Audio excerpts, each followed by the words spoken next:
Hey everyone, and welcome to the very first ever movie review in review. What we do here at Flixist is we take all of our reviews of the weekend of the newest releases and I summarize them up for you and tell you if they're worth seeing or worth skipping. This week we're talking about Long Shot and Ugly Dolls. Thank you all so much for tuning in. My name is Nathan, and I'm a writer for Flixist. I also have my own YouTube channel over at NateFlix that you guys can check out. But my job here at Flixist is to go over all the reviews of the newest releases and tell you the best clips. So you should definitely go through and read all of our wonderful content, wonderful writing. But I'm just here to kind of give you the cliff notes, kind of summarize for you and tell you what movies are coming out that are great and what movies that are coming out that are not great. And tonight, we have a movie that's really, really good, and we have a movie that's not so good that I'm excited to tell you about. We're going to start with Long Shot.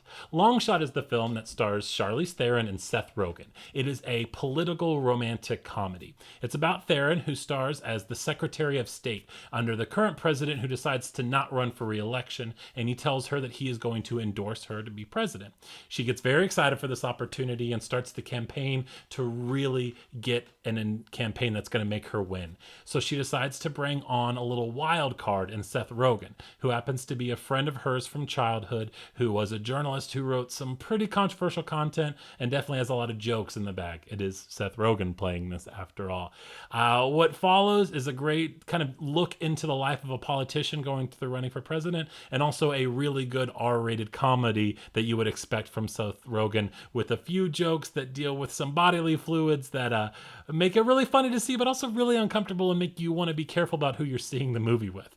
Our reviewer, Rick, was the one that got to review this. He actually saw the premiere of it at South by Southwest, shared some good stories about how they gave him free alcohol before he got to see the movie. A really good decision, in my opinion, to liquor the crowd up so you definitely know that they will be laughing loud and kind of rowdy. Rick enjoyed this very much. And then I'll give you a few clips of his review. The big one, the kind of poster maker, in my opinion, is Long Shot is funny as hell. Off to a good start, Rick. I think you liked it.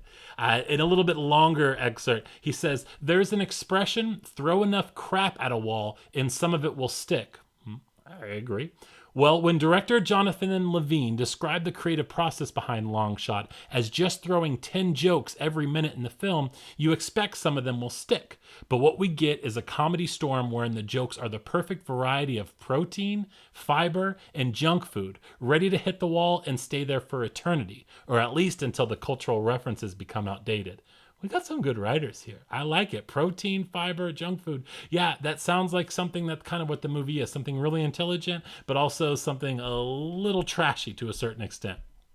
He also says, despite a Seth Rogen comedy filled with quips and hijinks that you'd expect, there's also a real attempt to balance the film's irreverent humor with the seriousness of Field's office and responsibilities. What I think he's trying to say here is they do a really great balance of being really, really funny, but also kind of taking into account the seriousness of the White House and someone running for president. And they do a really great job of balancing the two. He does raise a few issues. He talked about two of the low points of the film, kind of when they decide to be an action film, and there's a lot of kind of digital special effects that they try to mix with practical, that it looks kind of off. I saw the movie myself last night and I know exactly what he's saying, but overall he loved the movie. He thought it was hilarious. He talked about how Ice Cube's son O'Shea Jackson was outstanding, hilarious, and I completely agree. Andy Serkis shows up in this film, and it took me about half the movie to realize, oh, whoa, that's Andy Serkis. So I agree with Rick here. Rick, in our Flixist rating, gave it 7.5 out of 10. And if you know us over at Flixist, we're tough. You're not going to see a lot of 9s, and you are not going to see a 10. Our buddy Matt doesn't allow that. No 10s over at Flixist.